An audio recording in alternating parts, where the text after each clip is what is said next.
So guys साल and होने को है और इनकम टैक्स डिपार्टमेंट ने एक थोड़ी सी खुशखबरी दे दी है कि हाँ भाई नया साल अच्छे से आप बना सकते हो। 31 अपनी आराम से एंजॉय करो, क्योंकि इनकम टैक्स डिपार्टमेंट ने जो बी लेटेड आईटीआर की ड्यू डेट थी वो यहाँ पे 31 दिसंबर से एक्सटेंड करके 15 जनवरी 2025 कर दी गई है। जी हाँ, तो देखिए लास्ट मोमेंट के ऊपर नोटिफिकेशन निकाली है, लेकिन चलो बढ़िया है।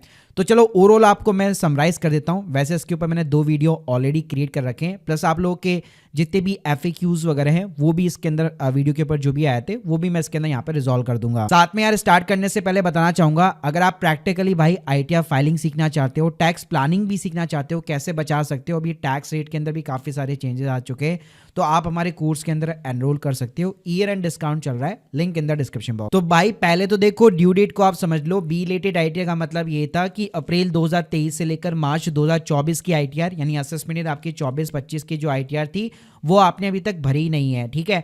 तो अभी भी स्टिल लेट फीस लगेगी, लेकिन 31 दिसंबर की जगह 15 जनवरी तक आप वो फाइल कर सकते हो।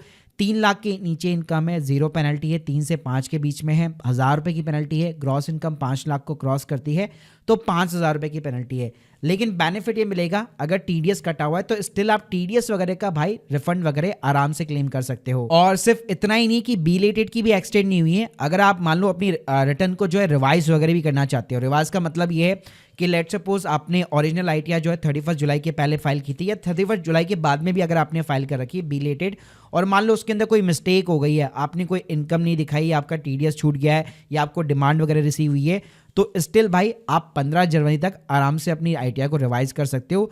रिवाइज के अंदर कोई भी लेट फीस नहीं लगेगी। रिवाइज में मतलब जो अगर आपने पहले लेट फीस पे कर दी है तो कोई भी लेट फीस नहीं लगेगी। और 31 जुलाई के पहले अगर फाइल की थी तो स्टिल अगर आप रिवाइज करोगे तो उसके अंदर भी कोई भी आपका लेट चार्जेस वगैरह नहीं लगेगा। इसके अलावा एक और लोगों का सवाल ये था कि कई सारे लोग पूछ रहे थे क्या हम लोग ना रिजीम के अंदर चेंज कर सकते हैं, तो मैं आपको बताना चाहूंगा अभी भाई बाय डिफॉल्ट केवल आप न्यू टैक्स रेजिम के अंदर ही अपनी आईटीआर को फाइल कर पाओगे। ओल्ड टैक्स रेजिम में डिडक्शन वगैरह नहीं ले पाओगे, तो बाय डिफॉल्ट आपको हमेशा न्यू टैक्स रेजिम के साथ में ही फाइल करनी पड़ेगी। इसके अलावा लोगों का सवाल था कि भाई कौन सा आईटीआर फॉर्म फाइल करें, तो मैंने इसके ऊपर वैसे डिटेल वीडियो बना रखा है। देखो सैलरी, रेंटल, बैंक का इंटरेस्ट है, डिविडेंड की इनकम है, आईटीआर 1 के साथ में जाओ, कैपिटल गेन है स्टॉक से, म्यूचुअल फंड से, क्रिप्टो है, गेमिंग है, आईटीआर 2 के साथ में जाओ, नॉर्मल बिजनेस की इनकम है, आप प्रेजेंटेटिव बेसिस पे दिखाना चाहते हो, आईटीआर 4 के साथ में जाओ, F&O है, इंट्राडे है, तो आईटीआर 3 के साथ में जा सकते हो। वैसे इसके ऊपर पूरी प्लेलिस्ट आपको दिख जाएगी, मैं लिंक दे दूंगा आपको डिस्क्रिप्शन बॉक्स में, जहाँ पे step by step her ITR form के आपको वीडियोस मिलेंगे। इसके अलावा जो लोग ट्रेडर्स थे उनका ये भी सवाल था कि मैं F&O करता हूँ, इंट्राडे करता हूँ, लॉसेस है, तो अभी अगर मैं आईटीआर फाइल करूंगा तो क्या मैं उन लॉसेस को कैरी फॉरवर्ड कर सकता हूँ? नहीं, आप कैरी फॉरवर्ड भाई नहीं कर पाओगे, लेकिन स्टिल भाई आपको आईटीआर फाइल करनी चाहिए। एटलीस्ट आपको अपनी इनकम को जो रिपोर्ट करना पड़ेगा गवर्नमेंट को, ताकि फ्यूचर में आपको कोई नोटिस ना आए। भाई जो लोग यहाँ पे हल्के में ले रहे हैं कि यार बहुत सारे सिग्निफिकेंट, अगर मान लीजिए आपके ट्रांजेक्शन है एएस में भी आपको प्रॉपर दिख रहे हैं, आपको दिख रहा है भाई डिविडेंड है, बैंक का इंटरेस्ट है, कैपिटल गेन है, सैलरी की इनकम है, बिजनेस की इनकम है, फिर भी भाई आप रिपोर्ट नहीं कर रहे, तो भाई बिल्कुल भी हल्के में मत लेना। जी हाँ, डिपार्टमेंट कभी भी आपको नोटिस भेज सकता है, काफ़ी अच्छी खासी 50 to 200% तक की पेनल्टी लग सकती है।